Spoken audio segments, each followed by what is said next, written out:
please subscribe and don't forget to press the bell icon to get notified whenever we upload a new video. सरकार IDBI bank में majority हिस्सा बेचना चाहती है। सूत्रों के मुताबिक एलआईसी आईडीबीआई बैंक में 51% हिस्सा खरीद सकती है। सरकार की अभी बैंक में 81% हिस्सेदारी है, जबकि एलआईसी के पास बैंक के करीब 11% शेयर हैं। आईआईडीए नियमों के मुताबिक कोई इंश्योरेंस कंपनी किसी भी दूसरी कंपनी में 15% से ज्यादा हिस्सेदारी नहीं खरीद सकती। इस नियम के मद्देनजर एलआईसी ने इस डील के लिए आईआईडीए से कुछ छूट की मांग की है। आईडीबीआई बैंक उन बैंकों में गिना जाता है जिसका एनपीए बहुत ज्यादा है। 21 मार्च 2018 को बैंक का एनपीए 28% था। एनपीए के चलते ही बैंक की दिक्कतें बढ़ी हैं। इस कारोबारी साल आईडीबीआई बैंक को 18,000 करोड़ रुपए की पूंजी की जरूरत है। ऐसी स्थिति में सरकार के पास इसमें नए निवेशक को लाने के अलावा कोई विकल्प नहीं है।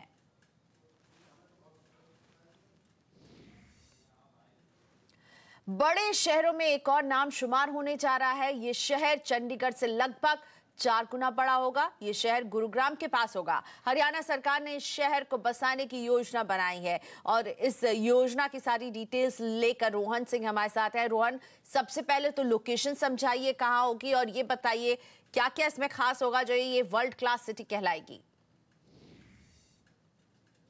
दिल्ली के पास गुड़गांव से सटा हुआ एक नया शहर आएगा जिसकी मंजूरी हरियाणा सरकार ने दे दी है।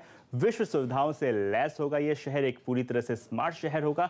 कहां होगा यह शहर, आइए देखते हैं। बिल्कुल गुड़गांव मानेसर सीमा से यह शुरू होगा और अरावली हिल्स के उत्तर पूर्व में तक जाएगा यह शहर। जो इसका पूरा एरिया है वो बनाया गया है इसके लिए। आइए देखते हैं इस शहर में और क्या खास होने वाला है। ये जो शहर होगा ये एनसीआर रीजन है उसी का हिस्सा होगा, राष्ट्रीय राजधानी क्षेत्र का हिस्सा होगा और इससे उम्मीद की जा रही है कि जो प्रेशर है राजधानी के ऊपर वो कम होगा। इसे बनाने के लिए पब्लिक प्राइवेट पार्टनरशिप का इस्तेमाल किया जाएगा। निजी जो बिल्डर है उनकी भूमिका काफी होगी।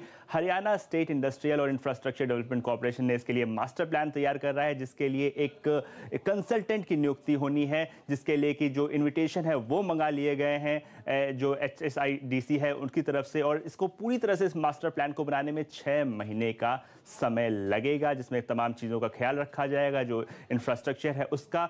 और जो पूरा एरिया है 50,000 हेक्टेयर में फैला होगा। ये शहर आप समझ सकते हैं कितना बड़ा होगा। वेल कनेक्टेड होगा। जो कुंडली मानेसर पलवल एक्सप्रेसवे है उससे बिल्कुल सटा हुआ होगा, तो जो आने जाने की दिक्कतें हैं वो नहीं होगी। जो साइज है अगर उसका अंदाजा लगाना है तो चंडीगढ़ से लगभग 4 गुना बड़ा होगा ये शहर। हालांकि गुड़गांव से छोटा होगा। चंडीगढ़ का जो एरिया है वो लगभग 11,300 हेक्टेयर का है। इसका ये जो नया शहर बसेगा ये 50,000 हेक्टेयर का होगा, तो काफी बड़ा शहर बनने जा रहा है दिल्ली के बिल्कुल पास। धन्यवाद रोहन। तो एक नया शहर जो कि चंडीगढ़ से बड़ा होगा, तो सोचिए दिल्ली एनसीआर का दायरा बढ़ने वाला है जल्द ही। पिछले एक हफ्ते से गर्मी और उमस झेल रहे मुंबईकर को बड़ी राहत मिली है। आज सुबह से ही बारिश हो रही है मुंबई में और मुंबई अब पानी पानी हो गई है। मौसम विभाग ने अगले 2 से 3 दिन तक मुंबई का मौसम ऐसे ही रहने की संभावना भी जताई है। दूसरी ओर बारिश में मुंबई के लोगों को परेशानी ना हो, इसके लिए बृहन मुंबई महानगर पालिका यानी बीएमसी ने कमर कस ली है। बीएमसी ने सभी एजेंसियों और कर्मचारियों को अलर्ट रहने के लिए कहा है। भारतीय मौसम विभाग के मुताबिक अगले 24 घंटे में मुंबई समेत बिहार, झारखंड, ओडिशा और महाराष्ट्र के कई इलाकों में बारिश हो सकती है। एडवर्टाइजमेंट की दुनिया के दिग्गज पीयूष पांडे और प्रसून पांडे को एड की दुनिया का सबसे बड़ा अवार्ड मिला है। पांडे ब्रदर्स को कान में Lion of Saint Mark award से सम्मानित किया गया है। सीएनबीसी आवाज के मैनेजिंग एडिटर आलोक जोशी के साथ खास बातचीत में पांडे ब्रदर्स ने बताया कि इस अवार्ड का मिलना उनके लिए कितनी बड़ी बात है।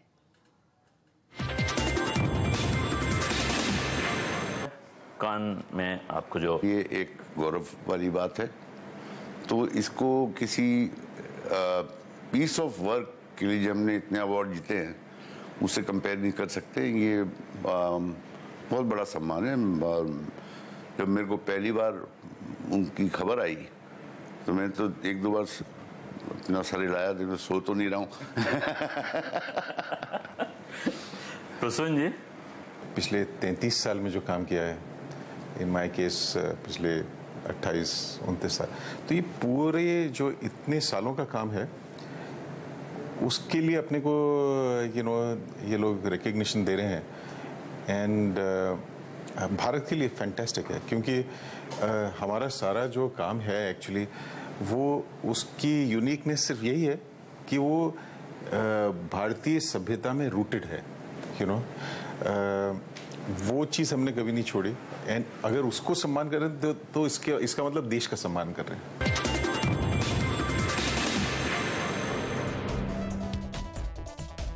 और पांडे बंधु के साथ ये पूरा साक्षात्कार आप देख सकते हैं CNBC आवाज पर शाम 4:30 बजे। गूगल जल्द ही भारत में ई-कॉमर्स में उतर सकती है। कंपनी दिवाली के पास अपना कारोबार शुरू करने की योजना बना रही है। भारत का ई-कॉमर्स बाजार 2020 तक $100 बिलियन का हो सकता है और इसे देखते हुए कंपनी भारतीय बाजार में उतरने की योजना बना रही है। कंपनी ने पहले फ्लिपकार्ट में निवेश करने का इरादा किया था, लेकिन अंतिम समय में डील से अपने हाथ पीछे खींच लिए थे। कंपनी चाइना की ई-कॉमर्स कंपनी JD.com में $550 मिलियन का निवेश कर चुकी है इसी हफ्ते और कंपनी भारत में कारोबार करती है और इसका मुकाबला जब होगा तो फ्लिपकार्ट और अमेज़न इसके प्रतिद्वंदी रहने वाले हैं। और इसी पर बात करने के लिए हमारे साथ जुड़ रहे हैं बाजार को समझ के जानकार वजीर एडवाइजर के MT हरमिंदर सहानी। मिस्टर सहानी, स्वागत है आपका CNBC आवाज पर। गूगल अब जो है सामान बेचने के लिए जो है एक तरह से उसकी प्लानिंग जो काफी 1 साल से 2 साल से चल रही थी और बहुत ही सीक्रेट थी, लेकिन अब ये सीक्रेट बाहर आता हुआ JD.com से हमने देखा जिस तरह से उनका टाइप हुआ, 15,000 सेलर से बात करें। तो जब गूगल बाजार में उतरेगा तो किस तरह की उथल पथल मच सकती है ई-कॉमर्स में? सबसे पहली बात तो ये कि गूगल किसी भी सेगमेंट में आता है तो उसको डोमिनेट करने के इरादे से ही आता है, लेकिन ये सेगमेंट पे हम खासतौर पे इंडिया में देखेंगे कि ऑलरेडी मार्केट कंसोलिडेट होके 2 दुनिया के सबसे बड़े प्लेयर्स के बीच में रह गई है, अभी अमेजोन और वॉलमार्ट के बीच में। तो अब जब गूगल आ रहा है तो ये समझिए कि पहले ये थी कि 2 जायंट्स की ये लड़ाई थी, अभी उसमें तीसरा एक और हेड हो जाएगा। लेकिन एक चीज़ है कि गूगल के पहली बार वो अपना ई-कॉमर्स मार्केट में आएंगे, उन्होंने इन्वेस्टमेंट की है स्ट्रेटेजी, लेकिन डायरेक्टली अगर आने की बात करें तो अगर यहाँ आ रहे हैं तो मेरी उम्मीद है कि वो कुछ ऐसा नया या कुछ ऐसा डिफरेंट लेके आएंगे कि इसकी डायमेंशन जो है पूरी मार्केट की और जो ये बैटल जो चल रहा है ये काफ़ी चेंज हो जाएगा। तो काफ़ी एक्साइटमेंट मिलनी चाहिए देखने को हम सब लोगों को अगले कुछ दिनों में, अगर ये सच में लॉन्च करते हैं तो। तो आपको क्या लगता है इनका फोकस जो अभी हमें खबरें मिल रही है उससे ये भी समझ में आ रहा है कि रूरल इंडिया वहाँ ये पोटेंशियल देखेंगे, एक नया मार्केट वहाँ पर क्रिएट करते हुए देखेंगे? क्योंकि अभी अगर बात करें तो Tier 1 और Tier 2 सिटी में फ्लिपकार्ट और अमेजोन जो है उन्होंने अपना दबदबा बना रखा है, लेकिन अभी भी ग्रामीण भारत जो है वहाँ तक पहुँचने की कोशिश क्या आप गूगल करेगा? नहीं, मेरा इसमें थोड़ा मानना अलग है कि हम जब ग्रामीण भारत की बात करते हैं तो जो एक्चुअली जो रूरल इंडिया है वहाँ पर कंजम्पशन है ही नहीं, बहुत कम कंजम्पशन है और उसके अंदर किसी के भी जाने की बहुत बात होती है। FMCG कंपनीज, ई-कॉमर्स कंपनी सब रूरल इंडिया की बात करते हैं, लेकिन नंबर्स उसको सपोर्ट नहीं करते हैं। इतना छोटा मार्केट है वो और हर इतने लोग मिलाकर भी कंजम्पशन उसकी इतनी कम है कि मुझे नहीं लगता कि कोई भी कंपनी जो कंजम्पशन स्पेस में है वो अपना रूरल फोकस रख के बिजनेस को इंडिया में बना सकती है।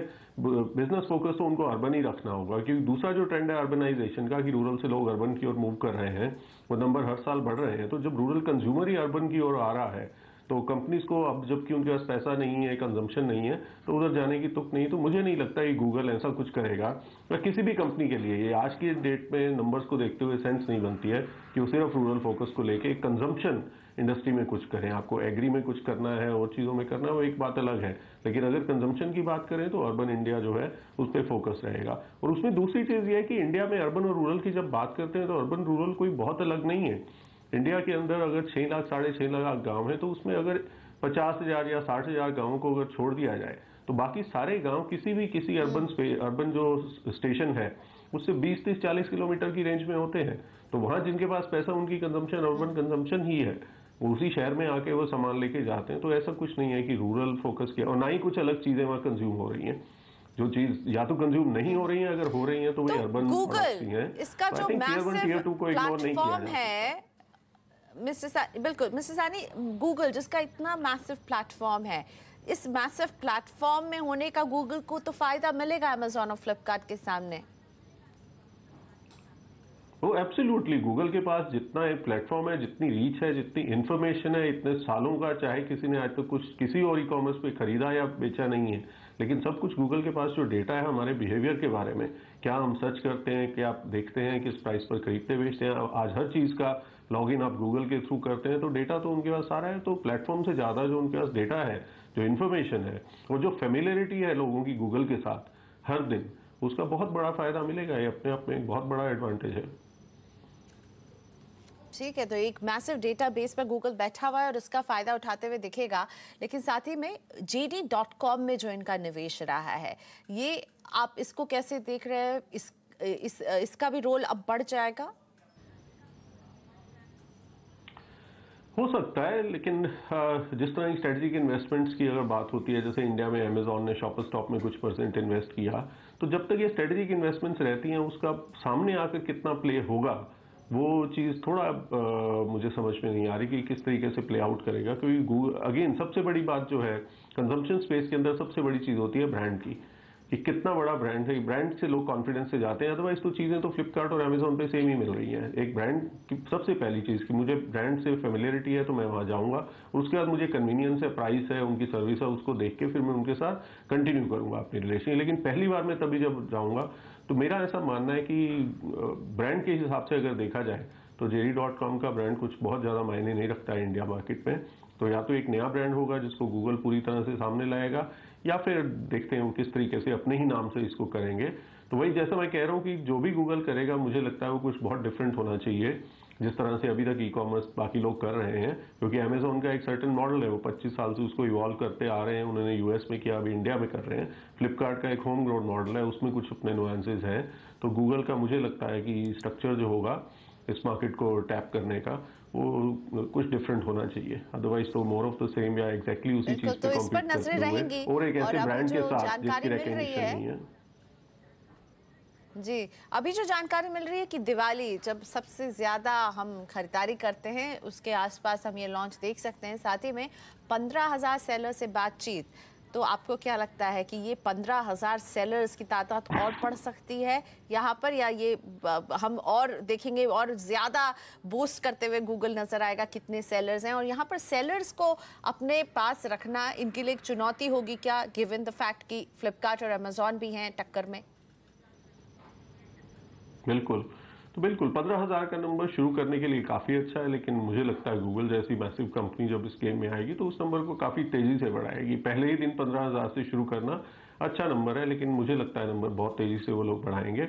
और ये नॉन फैक्ट है कि अब कंपटीशन 3 लोगों के बीच में है, सेलर्स के पास ऑप्शन है, वो कहाँ पर रहें, तीनों जगह रहें, किस तरीके से काम करें। तो सारी लड़ाई वहीं पर होने वाली है, क्योंकि कंज्यूमर एक बात है जहाँ पर डिमांड को क्रिएट करेंगे, ये सप्लाई साइड है जिसके ऊपर सबसे बड़ा बैटल वहीं रहेगा। और देखते हैं गूगल ऐसा क्या नया करता है कि वो अमेजोन को छोड़ के, फ्लिपकार्ट को छोड़ के, या उनको कम करते हुए सेलर इनके पास आएंगे।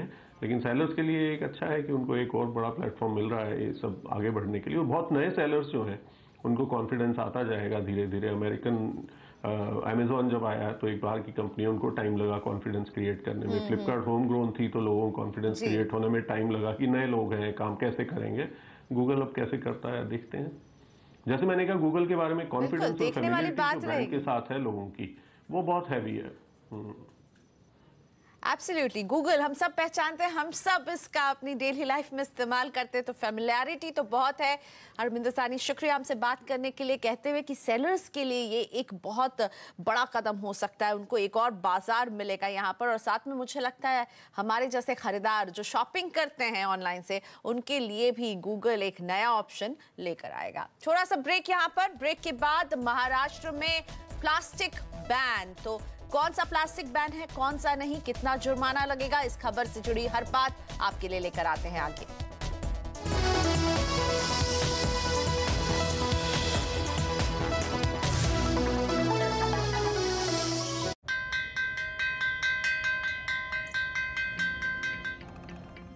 पहला अक्षर अ रट लो तो व से एक विद्वान होगा, पक्की होगी बुनियादें तो ह से हिंदुस्तान होगा।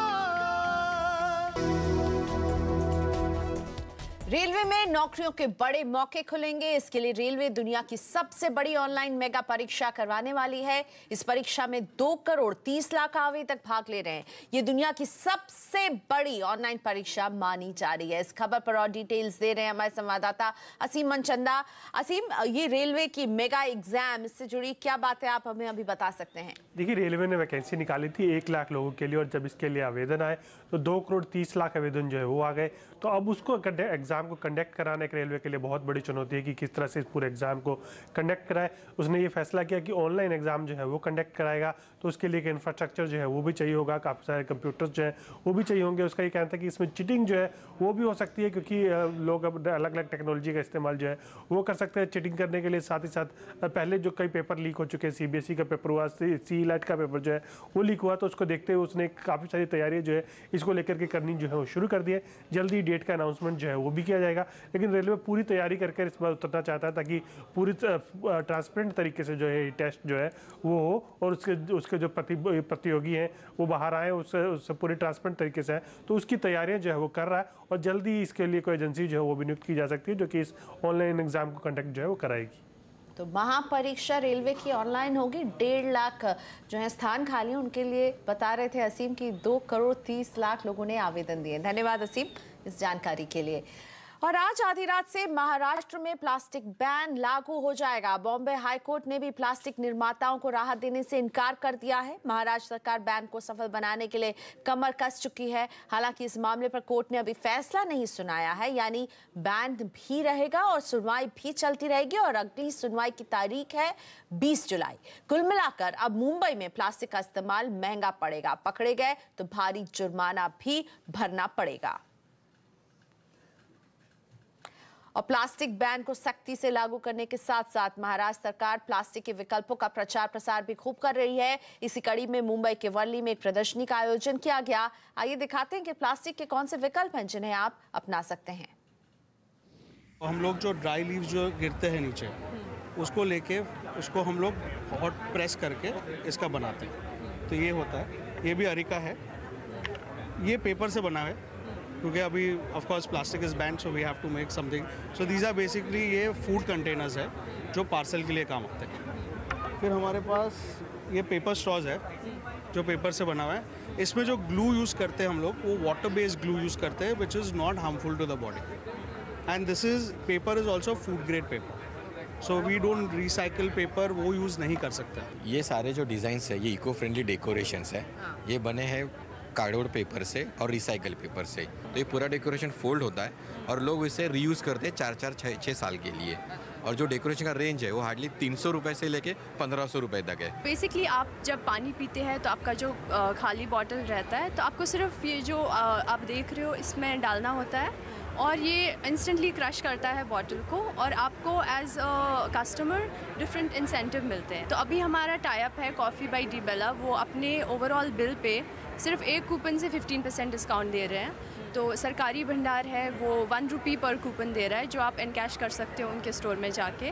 पेटीएम है जो 750 का कैशबैक दे रहा है फ्लाइट बुकिंग पे, और बस की बुकिंग पे 100 रुपये का डिस्काउंट दे रहा है। एक कॉटन कपड़े का है, पेपर्स बैग का है और जूट का है। इसका कंपोस्ट हो जाता है, जैसे ज़मीन में गिरता है तो पूरे कीड़े मकोड़े उसको खा के उसका कंपोस्ट हो जाता है। पानी में जाता है उसके अंदर भी ये टुकड़ा टुकड़ा उसका एक और कंपोस्ट हो जाता है। इससे कुछ पर्यावरण को नुकसान नहीं है।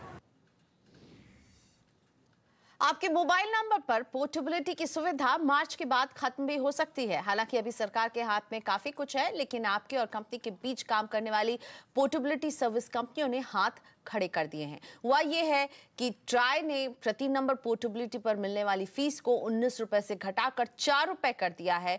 कंपनियों का करार मार्च में खत्म हो जाएगा। इसके बाद कंपनियां इस घटी हुई फीस पर काम करने के लिए तैयार नहीं है। कंपनियों ने टेलीकॉम डिपार्टमेंट को चिट्ठी लिखकर ये बता भी दिया है। भारतीय पर्यटक दुनिया भर के देशों की पहली पसंद बन रहे हैं। भारतीय पर्यटकों के लिए पिछले 10 महीनों में कई देशों ने अपने वीजा और एंट्री के नियम आसान किए हैं।